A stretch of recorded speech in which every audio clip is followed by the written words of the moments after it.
Geralmente, relacionamos a consciência apenas à capacidade cognitiva, ou seja, a capacidade de apreensão intelectual de uma dada realidade. No entanto, o ser humano se relaciona com a realidade através de múltiplos sentidos e múltiplas capacidades. Por isso, pode-se distinguir alguns modos da consciência que estabelecem essa relação homem-mundo. Dentre as formas de consciência, temos a mística e a racional. Com a necessidade do ser humano por uma explicação para o mundo, surge então o mito. Originado na sociedade grega, a mitologia fundou-se da curiosidade que os gregos tinham de explicar a origem da vida e os problemas da existência. O mito, então, é a narrativa de histórias sagradas sobre a origem do mundo. Toda cultura tem seus mitos próprios que são passados de geração para geração. A palavra mito vem do grego e significa contar, narrar, falar alguma coisa para os outros. Do mito, ainda pode-se extrair uma ideia de um conhecimento sistemático. Não se faz necessário investigações ou estudos para obter uma conclusão. São ideias observadas no cotidiano que nos habituamos e absorvemos de nosso estar no mundo como se agente de tudo o que aprendemos com a nossa cultura, ou seja, é toda a ideia que adquirimos a partir da nossa visão de mundo e vivência coletiva. Segundo Gurdjieff, a consciência mítica é a forma do ser no mundo que já implica, embora de forma não percebida explicitamente, uma separação do ser humano com relação ao seu mundo circundante. A realidade, no que diz respeito à consciência racional, é tudo aquilo que se baseia em fatos teóricos, que comprova o que está se afirmando.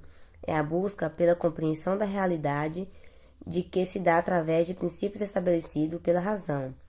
O saber racional compreende a análise e a abstração dos fatos para se chegar a uma verdade.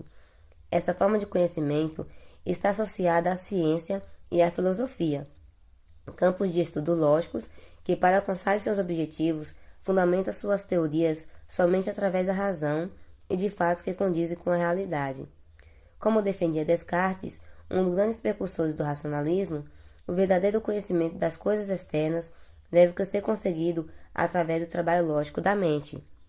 O conhecimento passa agora a adquirir aspectos mais filosóficos e científicos e se despreende de qualquer forma de sentimentalismo na busca pela verdade.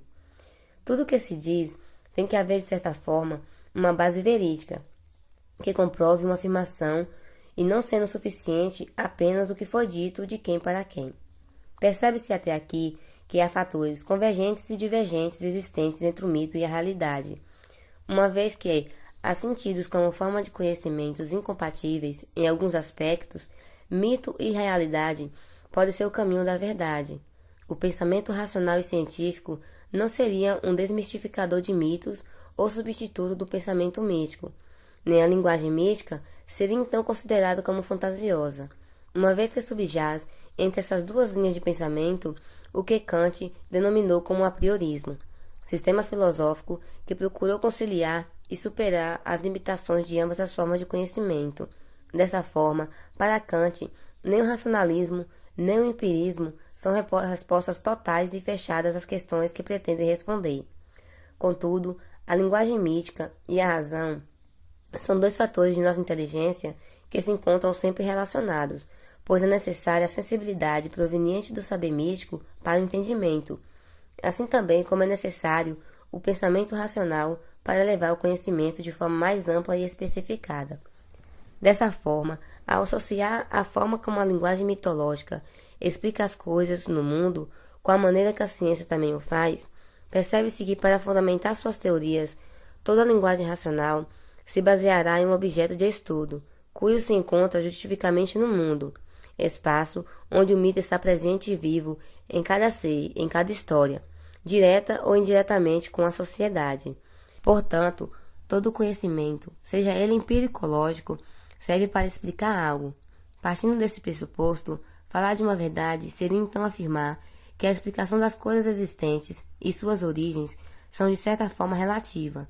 Cabe assumir que o conhecimento consiste senão na contraposição de opiniões que podemos fazer uso. Se por um lado o mito nos possibilita mergulhar no mundo sensível e nos convida a vivenciar as coisas, não exatamente como eram, mas de forma similar, Por outro lado, a linguagem lógica nos permite, através de pesquisas e comprovações, compreender que determinados fenômenos provenientes da linguagem mística se sucederam. Quando se atenta para a linguagem mística, percebe-se o quão tênue é a linha que a separa da linguagem lógica e racional, que explicam os fenômenos que presenciamos cotidianamente. A extensão do saber não se limita ao simples fato de uma forma de conhecimento ser mais específica que outra. O que se deve considerar é até que ponto esses dois campos do saber convergem para então derrubar essa barreira de divergências que tem como finalidade abolir o progresso do desenvolvimento do conhecimento.